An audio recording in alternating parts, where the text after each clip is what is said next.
ನಮಸ್ಕಾರ ಸ್ನೇಹಿತರೆ, ನಾಳೆ ಜೂನ್ 30 ಮಂಗಳವಾರ, ನಾಳೆಯಿಂದ 22 ವರ್ಷ ಈ 7 ರಾಶಿಯವರಿಗೆ ಖಂಡಿತ ಪವಾಡವೇ ಆಗುತ್ತೆ.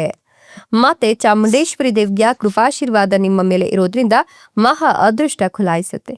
ಹಾಗಾದ್ರೆ ಆ ಅದೃಷ್ಟವಂತ ರಾಶಿಗಳು ಯಾವುವು, ಅವುಗಳಿಗೆ ಏನೆಲ್ಲ ಲಾಭ ಸಿಗುತ್ತೆ ನೋಡೋಣ. ಅದಕ್ಕಿಂತ ಮೊದಲು ಮಾತೆ ಚಾಮುಂಡೇಶ್ವರಿ ದೇವಿಗೆ ಭಕ್ತಿಯಿಂದ ಲೈಕ್ ಕೊಟ್ಟು ನಮ್ಮ ಚಾನೆಲ್ ಅನ್ನ ಸಬ್ಸ್ಕ್ರೈಬ್ ಮಾಡಿ, ಹಾಗೆ ಬೇಗನೆ ನಮ್ಮ ವಿಡಿಯೋದ ನೋಟಿಫಿಕೇಶನ್ ಪಡೆಯಲು ಬೆಲ್ ಬಟನ್ ಕ್ಲಿಕ್ ಮಾಡಿ ಆಲ್ ಅಂತ ಕ್ಲಿಕ್ ಮಾಡ್ಕೊಳ್ಳಿ. ನಿಮ್ಮ ಜೀವನದ ಸಕಲ ಸಮಸ್ಯೆಗಳಾದಂತಹ ಸತಿಪತಿ ಕಲಹ, ಪ್ರೀತಿಯಲ್ಲಿ ಮೋಸ, ಭೂಮಿ ವಿಚಾರ, ಕೋರ್ಟ್ ಕೇಸ್, ವ್ಯಾಪಾರ, ಹಣಕಾಸಿನ ತೊಂದರೆ, ಸಾಲಬಾಧೆ, ಸ್ತ್ರೀಯರ ಗುಪ್ತ ಸಮಸ್ಯೆ, ಹೀಗೆ ಹಲವಾರು ಸಮಸ್ಯೆಗಳಿಗೆ ಶಾಶ್ವತ ಪರಿಹಾರ ಮಾಡಿಕೊಡ್ತಾರೆ. ಡಿಸ್ಪ್ಲೇ ಮೇಲೆ ಕಾಣ್ತಕ್ಕಂಥ ಗುರುಜಿ ನಂಬರ್ಗೆ ಒಮ್ಮೆ ಕರೆ ಮಾಡಿ ನೋಡಿ. ನಾಳಿನ ಜೂನ್ 30 ಮಂಗಳವಾರದಿಂದ ಮುಂದಿನ 22 ವರ್ಷ ಈ 7 ರಾಶಿಯವರಿಗೆ ಖಂಡಿತವಾಗಿಯೂ ಕೂಡ ಪವಾಡ ಆಗತ್ತೆ ಅಂತ ಹೇಳಲಾಗ್ತಿದ್ದು, ಮಹಾ ಅದೃಷ್ಟವೇ ಖುಲಾಯಿಸ್ತಾ ಇದೆ.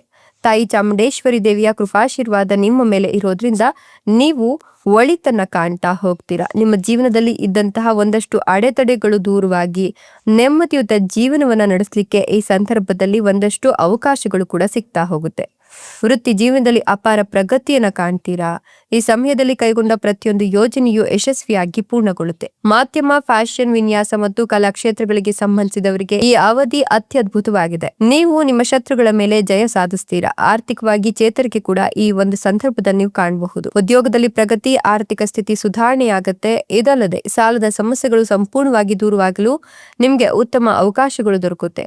ನೀವು ಮಾತಿನ ಮೂಲಕ ಅನೇಕ ಪ್ರಮುಖ ಕಾರ್ಯಗಳನ್ನ ಪರಿಣಾಮಕಾರಿಯಾಗಿ ಪೂರ್ಣಗೊಳಿಸ್ತೀರಾ. ಈ ಒಂದು ಸಂದರ್ಭದಲ್ಲಿ ವೈಯಕ್ತಿಕ ಮತ್ತೆ ವೃತ್ತಿಪರ ಜೀವನದಲ್ಲಿ ಉತ್ತಮ ಪ್ರಯೋಜನಗಳನ್ನ ಕಂಡುಕೊಳ್ತೀರಾ. ವಿವಿಧ ವ್ಯವಹಾರ ಒಪ್ಪಂದಗಳಿಂದ ಲಾಭ ಗಳಿಸುವ ಸಾಧ್ಯತೆಗಳು ಕೂಡ ಉಂಟು. ವೈವಾಹಿಕ ಜೀವನದಲ್ಲಿ ಸಂತೋಷವನ್ನ ನೀವು ಕಾಣ್ತೀರಾ. ಭೌತಿಕ ಸುಖಗಳನ್ನ ಪಡೆದುಕೊಳ್ತೀರಾ. ಹೊಸ ಮನೆ, ವಾಹನ ಇತ್ಯಾದಿಗಳನ್ನ ಖರೀದಿಸುವ ಅವಕಾಶಗಳು ಕೂಡ ಇದೆ. ಸ್ನೇಹಿತರು ಮತ್ತು ಒಡ ಹುಟ್ಟಿದವರೊಂದಿಗಿನ ಸಂಬಂಧಗಳು ಬಲಗೊಳ್ಳಲು ಉತ್ತಮ ಸಮಯ ಸಿಗುತ್ತೆ. ಜಂಟಿ ವ್ಯವಹಾರಕ್ಕೆ ಅವಕಾಶಗಳು ಹುಡುಕಿಕೊಂಡು ಬರಲಿವೆ. ಆದ್ರೆ ಜಂಟಿ ವ್ಯವಹಾರಗಳಲ್ಲಿ ಸ್ವಲ್ಪ ಜಾಗ್ರತೆ ವಹಿಸಬೇಕು.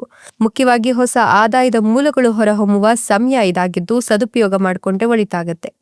ಸಂಬಂಧಿಕರೊಂದಿಗಿನ ಸಂಬಂಧಗಳಲ್ಲಿ ಸಮಸ್ಯೆಗಳು ಇದ್ರೆ ಬಗೆಹರಿಸಿಕೊಳ್ಳಿ. ಇದು ಅದಕ್ಕೆ ಉತ್ತಮ ಸಮಯವಾಗಿದೆ.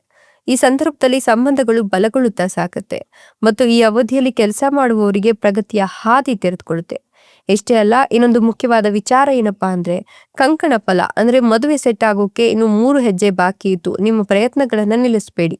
ಸೂಕ್ತ ವಿವಾಹ ಸಂಗಾತಿಯನ್ನ ಈ ಒಂದು ಸಂದರ್ಭದಲ್ಲಿ ನೀವು ಹುಡುಕೊಳ್ಬಹುದು.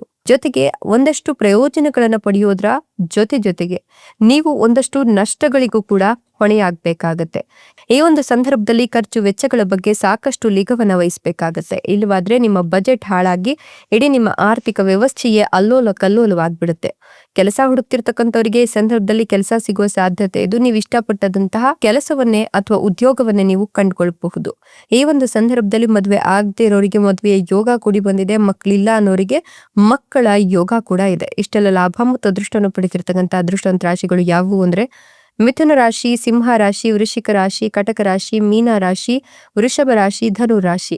ಇವುಗಳಲ್ಲಿ ನಿಮ್ಮ ರಾಶಿ ಇದ್ದರೂ ಇಲ್ಲದಿದ್ದರೂ ಭಕ್ತಿಯಿಂದ ಓಂ ನಮೋ ಮಾತೆ ಚಾಮುಂಡೇಶ್ವರಿ ದೇವಿಯೇ ಅಂತ ಕಮೆಂಟ್ ಮಾಡಿ. ಧನ್ಯವಾದಗಳು.